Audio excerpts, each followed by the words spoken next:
Good afternoon. My name is Michael Stout. I am a regional director for the Notre Dame Senior Alumni. What the Notre Dame Senior Alumni is comprised of is alumni and friends age 60 and over, and we aim to help senior members of the Notre Dame community to engage in programming that fosters camaraderie, friendship, and also service to others. Our plan today is an event that serves as a spiritual connection to Lent and also Our Lady's University.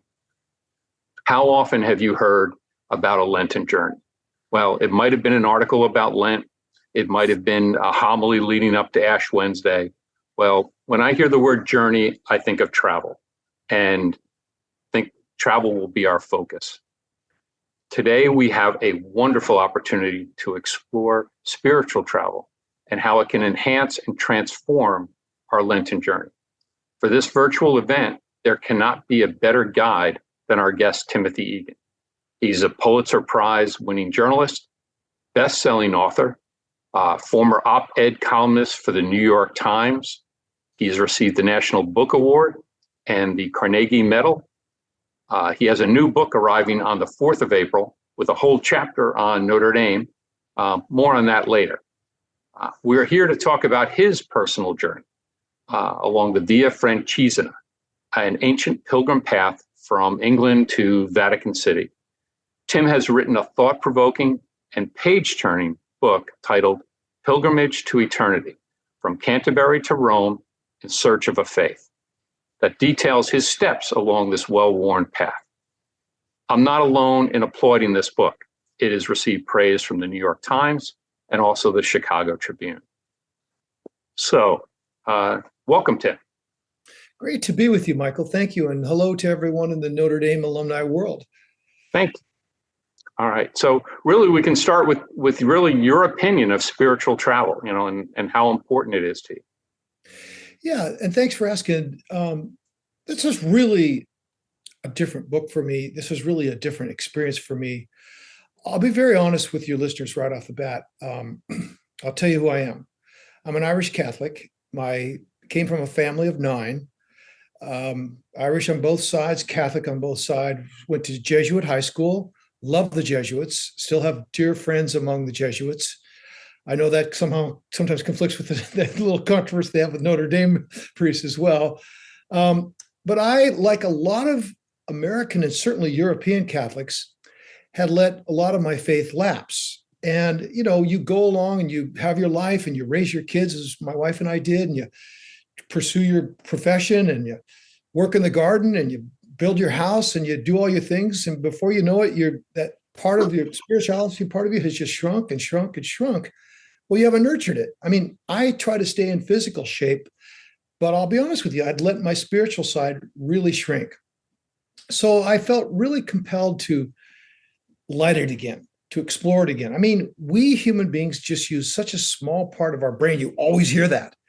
But what you don't also hear is we use a really small part of our soul. And that's where I thought I was lacking.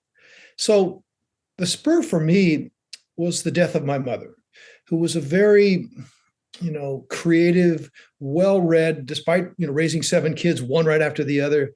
She was always so excited about new books. She was excited about going to mass. She was excited about the church. We would get the Commonweal in our house, and all these Catholic magazines. And she died of a glioblastoma very quickly. That's a brain cancer. And she thought she had many years left, but she didn't. She was gone within 3 months of her diagnosis. And I remember one of her dying thoughts was that she said, Timmy, she called me, I'm not feeling it. I'm not sure. And this is hard for me to talk about, but I'm not sure what's on the other side. No one is, no one really knows that when you're on your moment of death. And I guess, Michael, that was the prompt. That was the thing that said to me, I got to get off my ass and explore my spirituality, explore my faith, explore this tradition I'd been given, after 2,000 years of people thinking about it. So that got me. Then how do you explore faith? Number 2, well, you go on a journey. And that's one of the oldest things of mankind, as you said in your introduction. You go on a journey. It goes back to Ulysses. You go on a journey, and the journey forces you, hopefully, to settle some things. So that was the genesis. That's great. That's great. So there's a poet and a spiritual advisor by the name of Mark Nepo, and he wrote something interesting. He said, to journey without being changed is to be a nomad. Mm-hmm. To change without journeying is to be a chameleon. But to journey and be transformed is to be a pilgrim. Right. So can travel be transformative? So I'll just give you a little history and then I'll answer your question. Yeah. In the Middle Ages and beyond, you almost had to go on a pilgrimage. The trail I follow, the Via Francigena, which is more than 1,200 miles from Canterbury to Rome, was traveled by 1 million people a year during the Middle Ages, when life expectancy was 28 years old. Around the turn could be robbers. You could get a cut and no antibiotics, and next thing you know, an infection is going to kill you. Well, these people left on these pilgrimages, they said goodbye to their wives and children, thinking they would never see them again. So they felt compelled to do that. It was a very central part of European life for a long time. Now, I mentioned people have always gone on journeys, but then it sort of fell out of favor. Now it's come back a little bit in the last, I would say, 20 to 40 years with the Camino de Santiago, the Spanish trail, which is better known than the one I went on. So yeah, you hope, but you can't force that you will be changed. You hope, but you can't force that you will find some answers, not all answers, no one expects that, but that you can resolve some things. And the very least, and this is what I set out for, I hope to get those fires burning again, get those thoughts going again. I mean, the Jesuits who educated me were very intellectual. Most of them had PhDs. And they were, don't believe in God because I'm telling you to believe in God. Believe in God because you will arrive at it through your own journey. That was a metaphorical journey. So I went on a physical journey. And yes, to your earlier prompt, I'm lucky in that I resolved some things. And we can get to that a little later. Mm-hmm. But that's what a pilgrimage does. You force yourself. I mean, you're out. What I did was, on any given day, I'd try to do, say, 12 to 20 miles on the trail. And it's physically hard. So if you got a bunch of hills that day that you're mainly thinking about blisters and hills and can I get up this thing without injuring myself? And then what am I going to have for lunch? But if it's flat, you're thinking about, I would try to think about a given subject. So one day or several days, it would be miracles. Why are miracles so prevalent in Catholic culture, and why are they still prevalent? I mean, a majority of Americans believe in miracles. What is my thought on miracles? As a journalist, I read the science and then I tried to think it through. Another day, I would try to think about women's role in Catholicism. You go back and read the early histories, they were almost equals in so many ways. And who was Christ's, really his closest person was Mary Magdalene. He was closer to Mary Magdalene than he was to Peter. And so I would have a subject on a given day, and I would just try to mull it. And it's really interesting. You don't know where that thought process is going to go. It's a prompt. You say, it's like a dream. You say, today I'm going to start thinking about this. 10 miles into it, my God, it's taken you to several places. And then, I'm sorry to be so long-winded on this. Oh, you're not at all. The other thing, which is so great about a pilgrimage like this, there's every bit of ground has sacred history attached to it. Every bit of ground may have been a place where a miracle happened, or several miracles happened, or there was a big fight between the warring factions of Christianity, or they had a debate over the role of women, or some great philosopher like Augustine, wrote something that was really profound to that place. So then the physical environment really helps along. If I was just walking around my backyard, trying to do this, I wouldn't get anywhere. Right. That is great. My God, I'm sleeping where Joan of Arc slept. What gets me thinking about Joan of Arc? I'm thinking where the wars of religion started. Why did Christians turn on each other so bloodily? So those prompts really help too. That's wonderful. Great. Well, you mentioned the Camino, and I think it's over 350,000 people walked that every year. And it's growing. Pilgrimages are growing. Spiritual travel is growing. I want to say something to everyone who thinks it's a big, expensive deal. It's not. If you walk the Via Francigena, I can't speak for the Camino de Santiago, the one in Spain, but personally, and we can get into this later, the Via Francigena is far more beautiful, and there's more historic things along. It's just extraordinary. You go through the all most beautiful parts of France, and then you enter the Swiss Alps, and then you go up to the high point between Italy and Switzerland. Then you start to down climb, and then you get into Tuscany. And especially when you're in Italy, they love pilgrims. I mean, they would come out and say, "Brava, Pellegrino!" They would welcome me and say hi to the Pope when you get to the Rome. And the French were a little more, they were the French. Well, the French. Right. But it's not expensive. So if you're on a pilgrimage and you arrive at a monastery, they generally have to put you up. If you're on a pilgrimage and you arrive in a small town, the Hotel de Ville, which is their town hall, has to put you up. And, if you just do a little research, you can find that there's places you can stay for free along the way. And then a lot of these towns are small anyway, so they're not very expensive. So it's for someone thinking of doing this, it's not some big expensive thing. It's way cheaper than you would do on a normal vacation, I think. That's, considering that it's the differences between the Camino de Santiago as well as the Via Francigena. It sounds to me as if the actual the scenery and the chance for history it certainly weighs heavy on you along the way. Well, this, don't forget, where I walked is the cradle of organized Catholicism. Now, people will say, no, Jesus was not born in Europe and didn't. No, of course. But I'm talking about where it got its foundation in Rome, then it moved to France, then it was in England for a long time before the Church of England threw the Catholics out. But I mean, this is the cradle of thought and organization and moving the faith forward.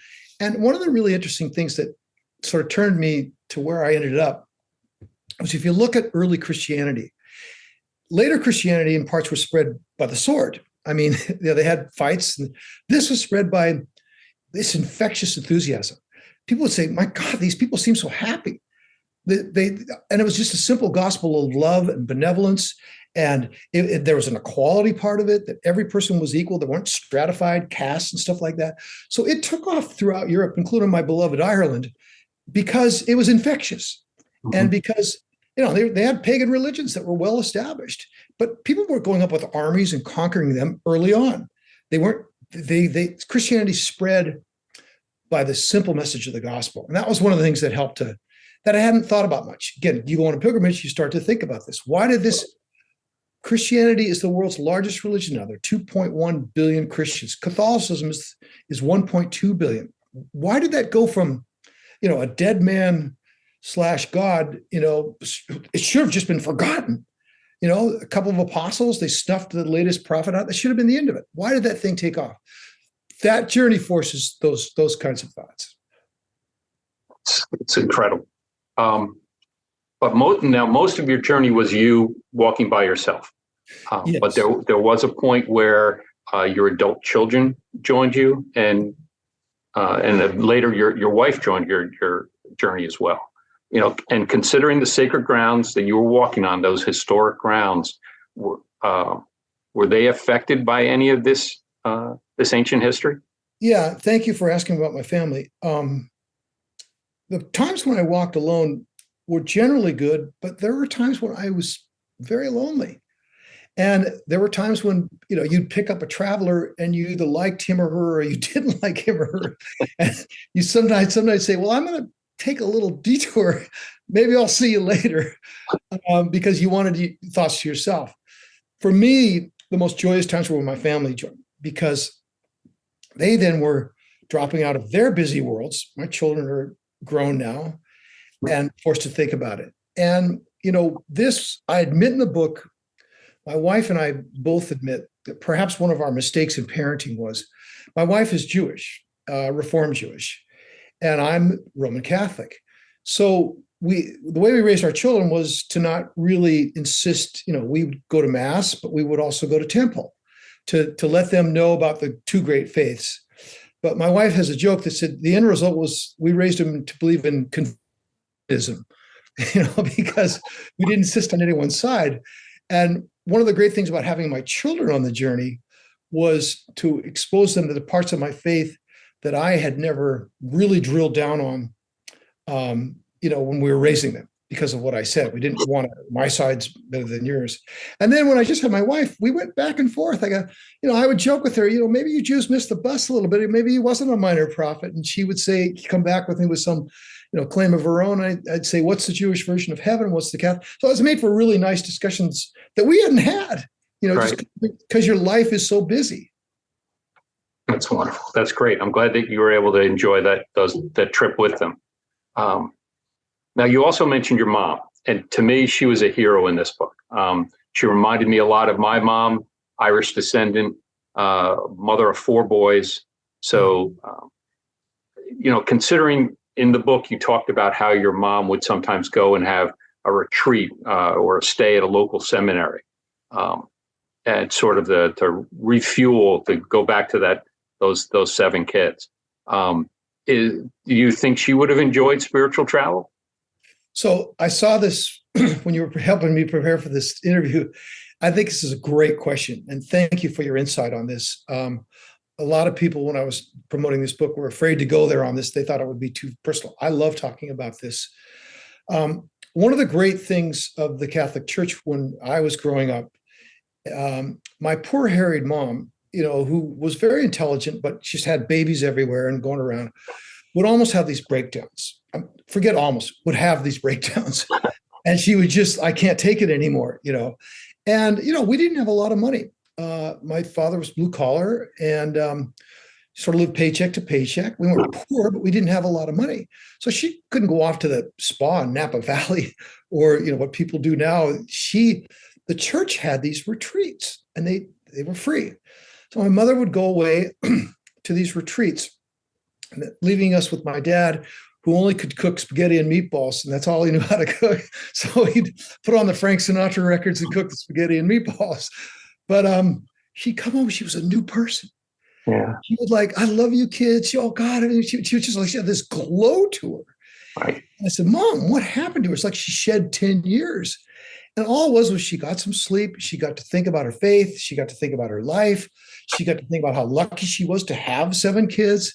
And it just recharged her.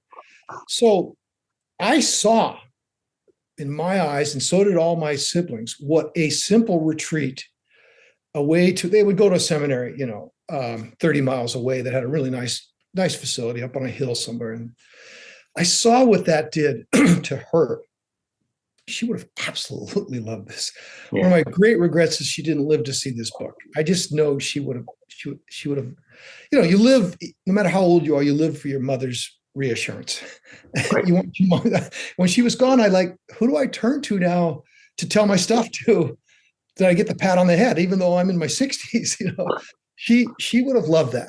She would have absolutely loved it. And I say, I think she would have been proud of me for putting the brakes on my life. My life has been pretty busy. This New York Times stuff has never stopped and all that.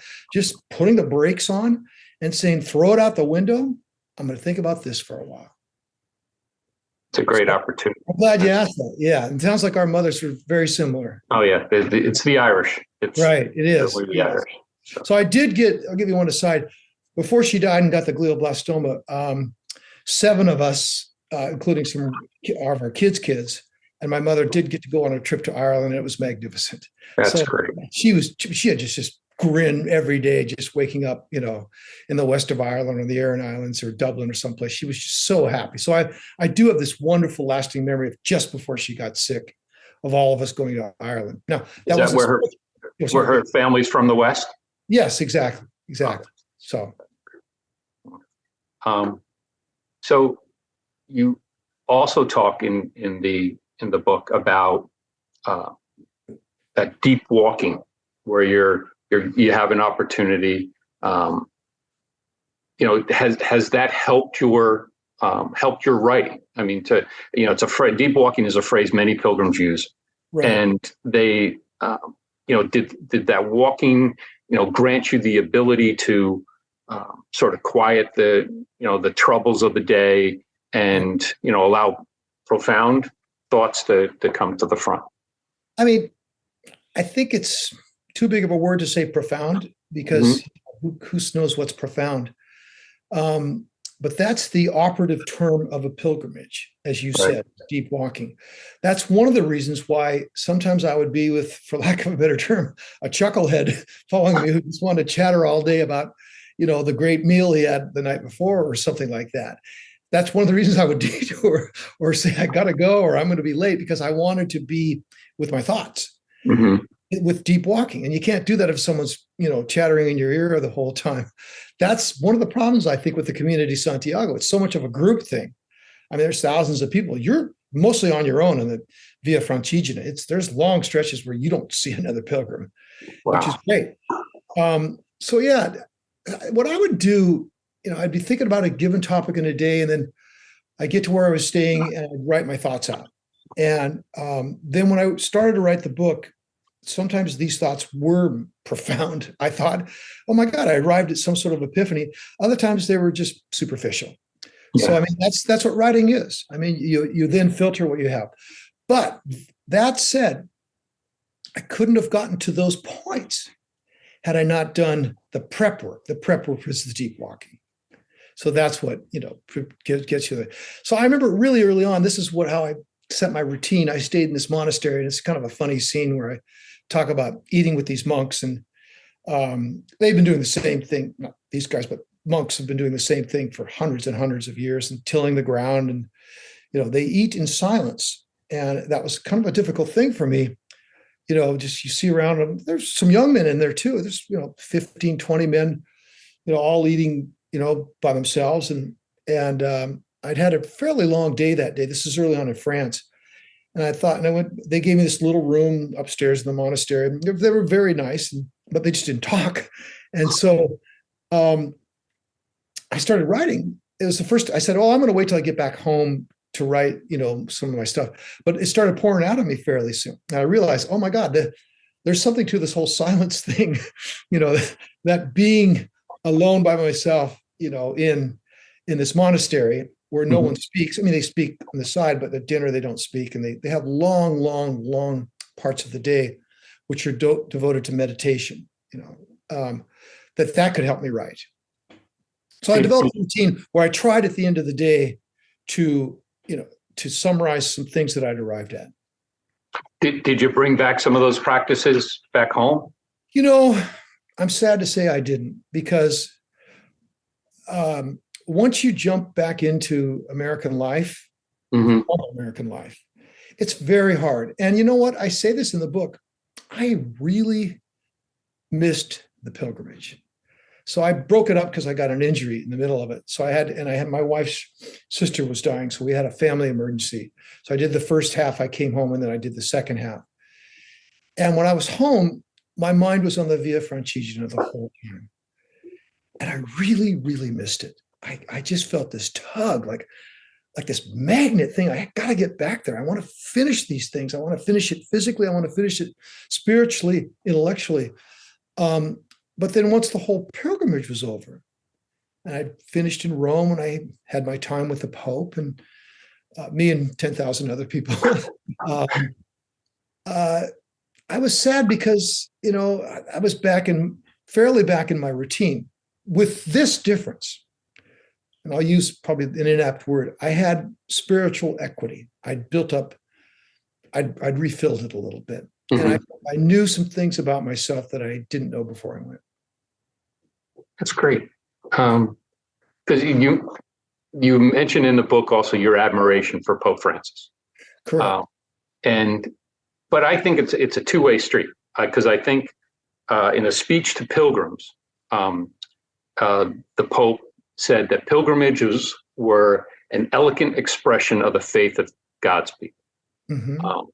And he could have been describing you when he said that a pilgrim carries within him his own history and faith, and the lights and shadows of his own life. Mhm. And each person carries within them his or her heart a special wish and a particular prayer. Do you think that the Pope has the right opinion for pilgrims? And So that's so put. I could just continue listening to you talk, quoting the Pope. I love the way you quoted that. That's so beautiful, and it's so apt for my thing. So when you get to Vatican City, you go in, you get a certificate. It's kind of, I compared it to the Wizard of Oz, where the scarecrow gets his brain and the Tin Man gets his heart, because a certificate doesn't mean anything, but it's a formalization. You've traveled it's a stamp by the Vatican. I'm proud to have it. But what's different is what you just mentioned, the Pope speaking to you. And, I was with many, many other pilgrims in the day I saw the Pope, and I just felt like it was a one-on-one conversation. Now, one of the reasons I love this Pope is because he seems to embody, dare I say, the essence of pure Christianity, and his selflessness, and his washing the feet of lepers as Christ did, helping the poor, going out of his way to say, if you don't treat the least among us as you would treat your loved ones, you're not a true Christian. I love that embodiment in him. Also, I've always, and I have a chapter in the book on this, I've always been a fan of Francis of Assisi. The great thing about Catholics is they have patron saints, and I've actually heard this from people in other religions. You're so lucky you got all these people to help you along, these saints, a saint for every cause. And I've always loved Francis. And he's the first Pope to take the name of Francis. So Francis is more relevant.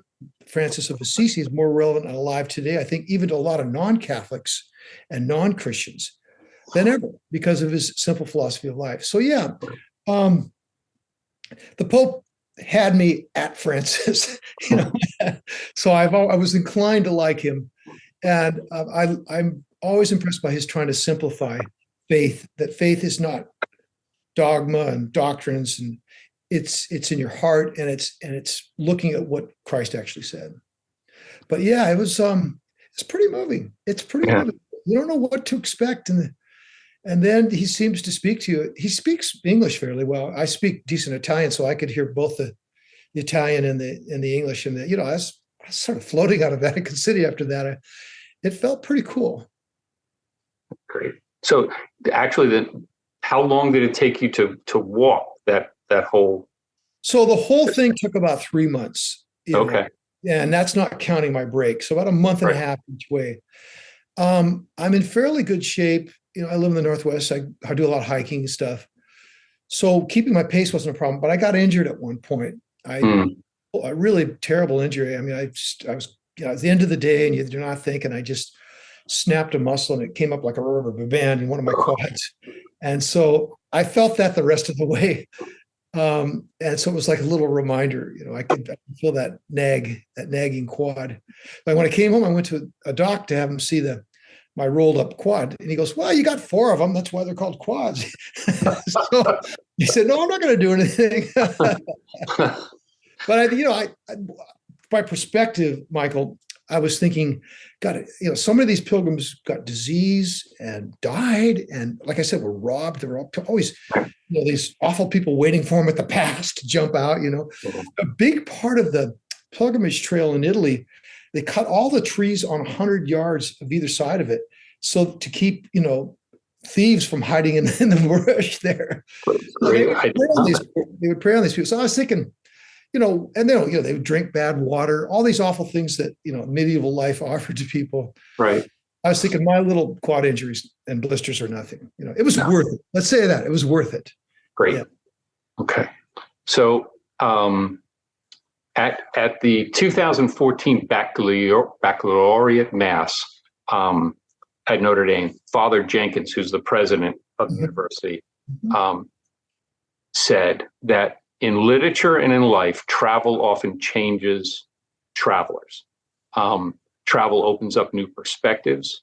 It affords new experiences. It calls into question certain assumptions so that it can change your life. On a trip, we may be simply changing our geographic position, but it can end up changing your soul. So do you feel this pilgrimage moved you, a lapsed but listening Catholic, closer to your faith? Yeah, that's the big question. That's why, I didn't go on this pilgrimage to be closer to my faith. I went on this pilgrimage to see what my faith was all about at this stage in my life. And I'll just say one thing about Father Jenkins. Maybe one of the reasons he loves travel so much is his brother-in-law is Rick Steves. I don't know if you knew that. Rick Steves, the great, travel author and PBS host. And Rick lives here in Seattle, and he's a dear friend of mine. And we talk about pilgrimage travel quite a bit because he's a big proponent of it as well. Well, here's what happened. Two things happened, actually. One is there was something inexplicable near the end of this. I don't want to call it a miracle, but, there are all these bodies of saints that are preserved mainly in Italy. And, if your body never decays, the Catholic Church can come in and look at it, and they have autopsies and declare it to be in a sanctified state, And I visited one of these bodies. She was probably 250 years dead, near the end of the trail. And I was all alone in this crypt beneath the cathedral, and she's in glass. And my wife didn't want to go. She thought this was strange. And I approached her. It was late afternoon. I hadn't had a drink or anything. And I swear on my Irish gods and my Catholic gods, I saw her eyes open. And I snapped some pictures. They were indecipherable later, and saw her eyes closed. I saw her eyes open. And I went back and described this to my wife, and she said, you've been on the trail too long. And I said, no, Joni, this really happened. I saw this. And I started doing some more reading on miracles and, the medically inexplicable miracles, which they do have a lot of doctors. And I don't want to get too carried away with this, but I just can't explain what happened. Right. And that was interesting. Then in Rome, I really tried to think about the resurrection, Easter, the central, I would call it the central tenet of all Christianity, is that, Christ rises from his earthly form, and that we all can, that we live, that there's a second life. And I came to, the resurrection just came like, the conclusion in my mind came just glaringly clear that it happened.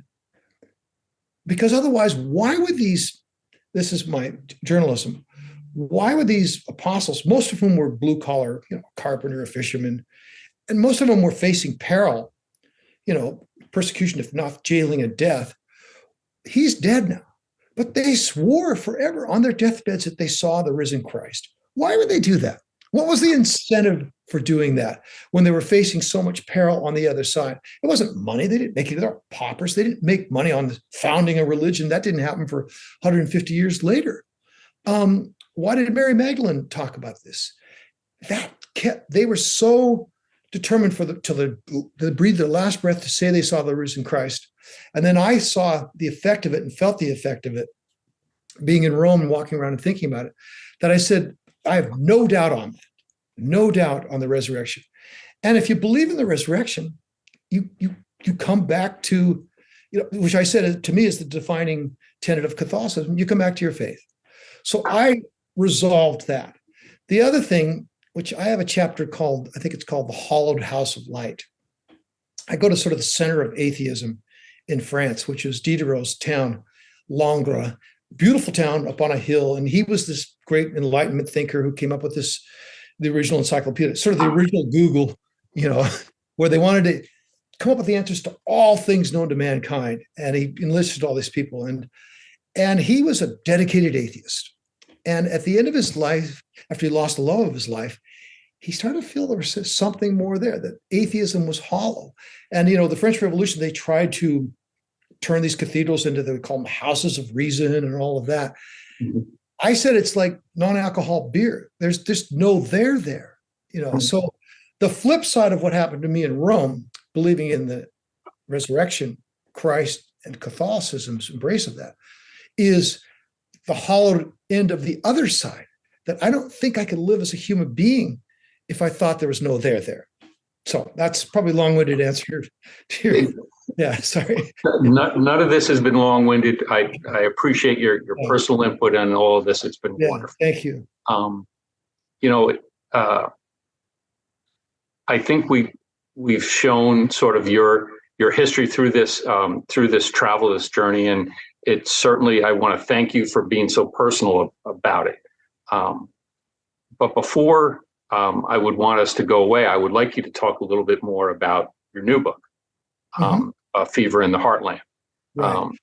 And it's due out on the 4th of April? 4th of April, yes. Thank you for that opportunity. So that book is my 10th book. And the last book, the pilgrimage book, was the most personal book I've ever written. And I don't think I will ever write a book. It's really hard, Michael. It may not seem like it, but it's really hard in this share everything age to split open a vein of your past. At least it's hard for me. Right. A lot of people just tell everything about their lives. I'm a little more private, and I didn't want to. It's hard. It was hard to share so much. So I'm glad I did it. Don't get me wrong. That was the most personal book. Now with this new book, A Fever in the Heartland, I'm back to writing histories. I do time traveling, go back to an episode and look for something that tells a good story. And this tells the story of the Ku Klux Klan in the 1920s, when they had 6 million members, 12 United States senators, 75 members of Congress, and half a dozen governors, including the governor of Indiana, your state, was a sworn Klansman. Put his hand on the Bible and swore to uphold, Klan principles and white supremacy. The state was run by the Ku Klux Klan, with one exception: Notre Dame University. Notre Dame was the greatest institutional foe that the Ku Klux Klan had in the 1920s. They had conquered everything: the press, politics, all these, Protestant ministers who signed on for the Klan to do their dirty work. But Notre Dame fought them. And the reason was because the Klan's enemy in the 1920s, in addition to blacks, Jews, and immigrants, was Catholics. They hated Catholics. They had this, they compared Catholics to undesirables, aliens, slavishly following the Pope. They circulated flyers saying that they were drinking people's blood, all these horrible things they said about them. What stood in their way? This college in South Bend.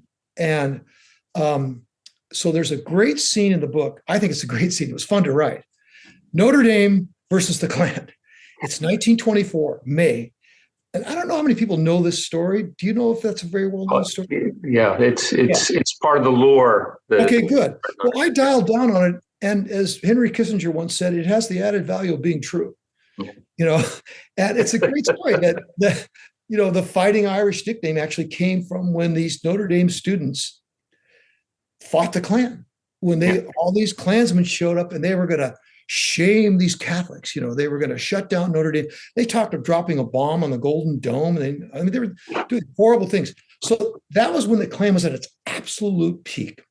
And every institution had folded except for ND. So God bless them, and it's a great chapter. The university president was brilliant on that. I mean, he went and stood atop a tank and he said, we're going to stand up to these guys, but we're not going to attack them. We're not going to do that. They threw potatoes at them. They rushed them. It's a great episode in our history. Right. I think Notre Dame, if they aren't already, should be damn proud of it. There weren't a lot of heroes in this book. There were some. There was a rabbi. There was an Irish-American lawyer who fought them. There was a brilliant, brave publisher who was thrown in jail.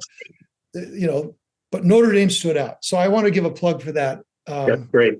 That's for the great. heroes of 100 years ago. That's good. And I'm glad we're going to be able to read that when it comes out in April. But that's about it for our visit today. I mean, I really appreciate your time and your chance to tell your story about the Via Francigena, which I had difficulty saying every day for today. Via Francigena. No, I appreciate the depth of your questions too. It's great to be able to have a decent conversation and not just, skim over the stuff. Great questions. Thank you. Thank you. Thank you. All right then. Okay. Be well. And when I'm out west, I'll see if we can get together for a cup of coffee. Look me up and go to Port Townsend, visit your comrade. It's a great That's spot. right. Okay. Sounds like fun. Thank you, Michael. All right. Okay. Be well, Tim. Thank you. You too. Take care. Bye-bye. I want to give a special thanks to Timothy Egan for his time and his openness to all of our questions. We hope this notion of traveling as a pilgrim has given you the tools to get out there and see the world and strengthen your faith. If you've not read Timothy's book, A Pilgrimage to Eternity, I strongly recommend you take the time. A healthier idea might be finding the audio version and start walking today. Also, please keep an eye out for his new book coming out on April 4th, A Fever in the Heartland. I especially want to thank the folks who helped make this event happen. Mary Prebs and Angeline Johnson at Notre Dame's Alumni Association. And I would be remiss if I did not thank the talented folks at ND Studios, Callie Stern and Aidan Strike. I want to thank you all for spending your day watching this and hopefully learn something from it. Until the next time, God bless and go Irish. Please keep in touch with your senior alumni through our future programs. Our upcoming Memorial Day program is very special. Mike Seary, class of 69, will interview Patricia P.J. Kane Connolly Dooley, class of 78, the widow of Major Mark Connolly, M.D., class of 78. Mark, a physician, was killed by an IED in Iraq during Operation Desert Storm.